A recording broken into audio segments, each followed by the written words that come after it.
Superman has super hearing. His dad is only 18 feet away and just collapsed. Yeah. And he has no idea. And then he hears Ma go, Jonathan? And that alerts him. Yeah. And then he runs at normal human speed. I mean, which is still fast, but he runs at normal human speed to his possibly dead father.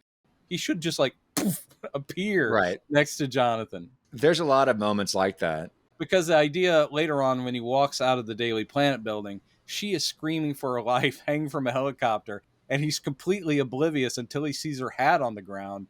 And then he notices people are looking up, and then he's like, what? It takes him a long time to... He's like, okay, we're going to change, you know. Yeah, and then he runs like 2 blocks away. I'm like, guy, come on.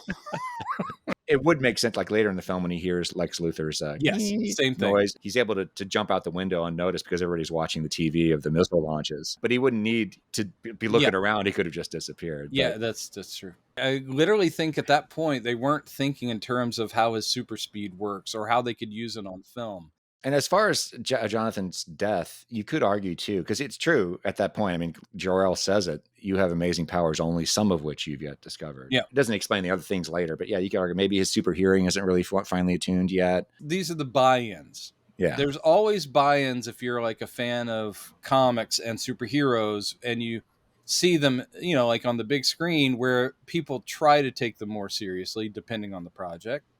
Yeah. But sometimes you're like, oh, it's just the writing, and it's just people going like, oh yeah, that's too much of an out, or we can't really do that, or effects wise we can't do this or whatever.